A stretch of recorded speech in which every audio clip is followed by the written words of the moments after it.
The Adventures of Huckleberry Finn by Mark Twain. Chapter 9. I wanted to go and look at a place right about the middle of the island that I'd found when I was exploring. So we started and soon got to it, because the island was only 3 miles long and a quarter of a mile wide. This place was a tolerable long, steep hill or ridge about 40 foot high. We had a rough time getting to the top, and the sides was so steep and the bushes so thick. We tramped and clumb around all over it, and by found a good big cavern in the rock, most up to the top of the side towards Illinois. The cavern was as big as 2 or 3 rooms bunched together, and Jim could stand up straight in it. It was cool in there. Jim was for putting our traps in there right away, but I said we didn't want to be climbing up and down there all the time. Jim said if we had the canoe hid in a good place, and had all the traps in the cavern, we could rush there if anybody was to come to the island, and they would never find us without dogs. And besides, he said them little birds had said it was going to rain, and did I want the things to get wet? So we went back and got the canoe, and paddled up abreast the cavern, and lugged all the traps up there. Then we hunted up a place close by to hide the canoe in, amongst the thick willows. We took some fish off of the lines and set them again, and began to get ready for dinner. The door of the cabin was big enough to roll a hogshead in, and on one side of the door the floor stuck out a little bit and was flat and a good place to build a fire on. So we built it there and cooked dinner.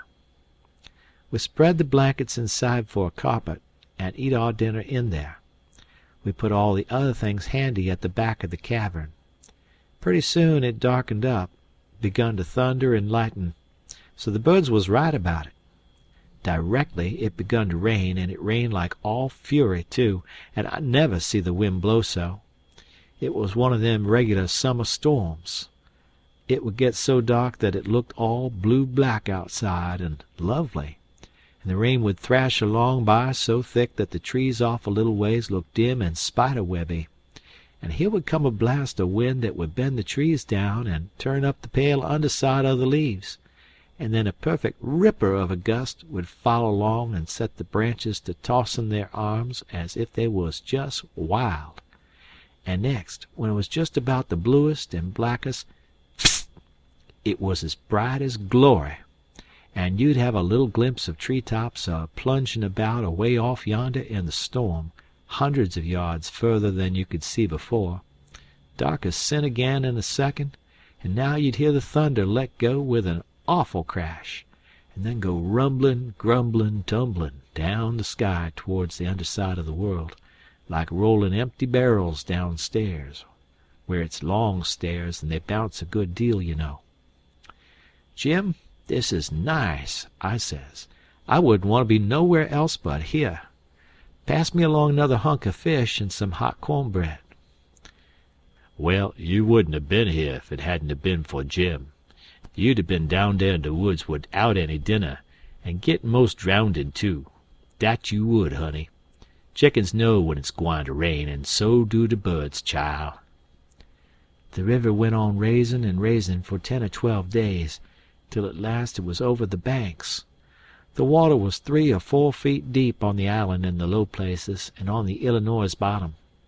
On that side it was a good many miles wide, but on the Missouri side it was the same old distance across, a half a mile, because the Missouri shore was just a wall of high bluffs. Daytimes we paddled all over the island in the canoe. It was mighty cool and shady in the deep woods, even if the sun was blazing outside. We went winding in and out amongst the trees, and sometimes the vines hung so thick we had to back away and go some other way. Well, on every old broken-down tree you could see rabbits and snakes and such things, and when the island had been overflowed a day or two they got so tame, on account of being hungry, that you could paddle right up and put your hand on 'em if you wanted to, but not the snakes and turtles. They would slide off in the water. The ridge our cabin was in was full of them. We could have had pets enough if we'd wanted 'em.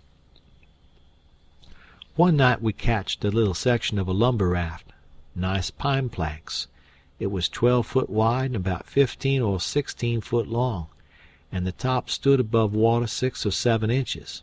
A solid level floor. We could see saw logs go by in the daylight sometimes, but we let them go. We didn't show ourselves in daylight. Another night when we was up at the head of the island, just before daylight, here comes a frame house down on the west side. She was a 2-story, and tilted over considerable. We paddled out and got aboard, plumb in at an upstairs window, but it was too dark to see yet, so we made the canoe fast and set in her to wait for daylight. The light begun to come before we got to the foot of the island. Then we looked in at the window. We could make out a bed and a table and 2 old chairs and lots of things around about on the floor, and there was clothes hanging against the wall. There was something laying on the floor in the far corner that looked like a man. So Jim says, "Hello, you!" But it didn't budge. So I hollered again, and then Jim says, "The man ain't asleep. He dead. You hold still, I'll go and see." He went and bent down and looked and says, "It's a dead man. Yes, indeedy. Naked, too. He'd been shot in the back. I reckon he'd been dead 2 or 3 days. Come in, Huck, but don't look at his face. It's too ghashly." I didn't look at him at all. Jim throwed some old rags over him, but he needn't have done it. I didn't want to see him. There was heaps of old greasy cards scattered around over the floor, and old whiskey bottles, and a couple of masks made out of black cloth, and all over the walls was the ignorantest kind of words and pictures made with charcoal. There was 2 old dirty calico dresses, and a sunbonnet, and some woman's underclothes hanging against the wall, and some men's clothing, too. We put the lot into the canoe. It might come good. There was a boy's old speckled straw hat on the floor. I took that, too. And there was a bottle that had milk in it, and it had a rag stopper for a baby to suck. We could have took the bottle, but it was broke. There was a seedy old chest and an old hair trunk where the hinges broke. They stood open, but there warn't nothing left in them that was any account. The way things was scattered about, we reckoned the people left in a hurry, and warn't fixed so as to carry off most of their stuff. We got an old tin lantern, and a butcher knife without any handle, and a brand-new Barlow knife worth 2 bits in any store, and a lot of tallow candles, and a tin candlestick, and a gourd, and a tin cup, and a ratty old bedquilt off the bed, and a reticule with needles and pins and beeswax and buttons and thread and all such truck in it, and a hatchet and some nails, and a fish line as thick as my little finger with some monstrous hooks on it, and a roll of buckskin, and a leather dog collar, and a horseshoe, and some vials of medicine that didn't have no label on 'em. And just as we was leaving, I found a tolerable good currycomb, and Jim he found a ratty old fiddle bow and a wooden leg. The straps was broke off of it, but barring that, it was good enough leg, though it was too long for me and not long enough for Jim, and we couldn't find the other one, though we hunted all around. And so, take it all around, we made a good haul. When we was ready to shove off, we was a quarter mile below the island. It was pretty broad day, so I made Jim lay down in the canoe and cover up with a quilt, because if he set up, people could tell he was a nigger a good ways off. I paddled over to the Illinois shore, and drifted down most a half a mile doing it.